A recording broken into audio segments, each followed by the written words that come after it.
हरिओम प्रिय भक्तगणों। चंद्रग्रहण की घटना धार्मिक और ज्योतिषीय दृष्टि से भी उतनी ही महत्वपूर्ण मानी जाती है जितनी वैज्ञानिक दृष्टिकोण से। साल 2025 का आखिरी चंद्रग्रहण 7 सितंबर को लगने जा रहा है और यह ग्रहण भारत में भी दिखेगा। भारतीय समय के अनुसार चंद्रग्रहण की शुरुआत रात्रि 9:58 पर होगी। इस दौरान कई सावधानियां बरतने की सलाह धार्मिक जानकारों के द्वारा दी जाती है। ऐसे में आज हम आपको बताने वाले हैं कि चंद्र ग्रहण लगने का धार्मिक कारण क्या है और इससे जुड़ी राहु केतु की पौराणिक कथा के बारे में। पौराणिक कथा। समुद्र मंथन के दौरान जब देवों और दानवों के साथ अमृत पान के लिए विवाद हुआ तो इसको सुलझाने के लिए मोहिनी एकादशी के दिन भगवान विष्णु ने मोहिनी रूप धारण किया। जब भगवान विष्णु ने देवताओं और असुरों को अलग अलग बिठा दिया, लेकिन असुर छल से देवताओं की लाइन में आकर बैठ गए और अमृत पान कर लिया। देवों की लाइन में बैठे चंद्रमा और सूर्य ने राहु को ऐसा करते हुए देख लिया। इस बात की जानकारी उन्होंने भगवान विष्णु को दी, जिसके बाद भगवान विष्णु ने अपने सुदर्शन चक्र से राहु का सिर धड़ से अलग कर दिया। लेकिन राहु ने अमृत पान किया हुआ था, जिसके कारण उसकी मृत्यु नहीं हुई और उसके सिर वाला भाग राहु और धड़ वाला भाग केतु के नाम से जाना गया। इसी कारण राहु और केतु सूर्य और चंद्रमा को अपना शत्रु मानते हैं और पूर्णिमा के दिन चंद्रमा को ग्रस लेते हैं, इसलिए चंद्र ग्रहण होता है। खगोल शास्त्र के अनुसार चंद्र ग्रहण, खगोल विज्ञान के अनुसार जब पृथ्वी, चंद्रमा और सूर्य के बीच में आती है तो चंद्र ग्रहण होता है। जब सूर्य व चंद्रमा के बीच में पृथ्वी इस प्रकार से आ जाए जिससे चंद्रमा का पूरा या आंशिक भाग ढक जाए और सूर्य की किरणें चंद्रमा तक ना पहुंचे, ऐसी स्थिति में चंद्र ग्रहण होता है। स्कंद पुराण के अवंती खंड के अनुसार उज्जैन राहु और केतु की जन्मभूमि है। सूर्य और चंद्रमा को ग्रहण का दंश देने वाले ये दोनों छाया ग्रह उज्जैन में ही जन्मे थे। अवंती खंड की कथा के अनुसार समुद्र मंथन से निकले अमृत का वितरण महाकाल वन में हुआ था। भगवान विष्णु ने यहीं पर मोहिनी रूप धारण कर देवताओं को अमृत पान कराया था। इस दौरान एक राक्षस ने देवताओं का रूप धारण कर अमृत पान कर लिया था। तब भगवान विष्णु ने उसका सिर धड़ से अलग कर दिया था।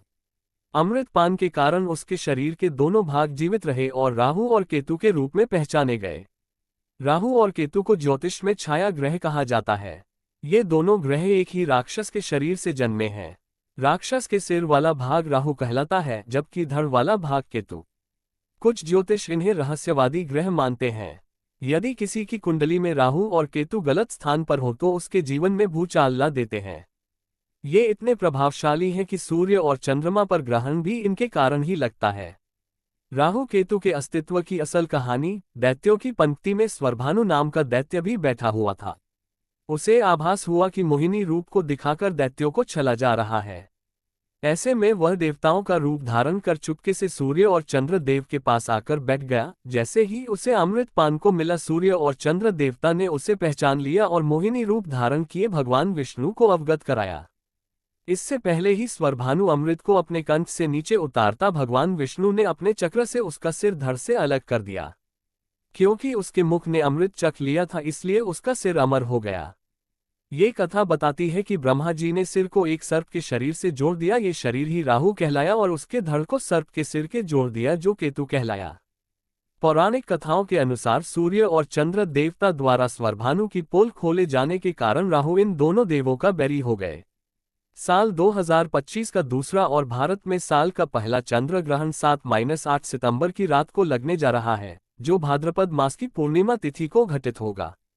यह एक पूर्ण चंद्र ग्रहण होगा और सबसे खास बात यह है कि इसे भारत के अधिकांश हिस्सों में साफ तौर पर देखा जा सकेगा। ये ग्रहण न केवल खगोलीय दृष्टि से विशेष है, बल्कि धार्मिक और ज्योतिषीय दृष्टिकोण से भी बेहद महत्वपूर्ण माना जा रहा है।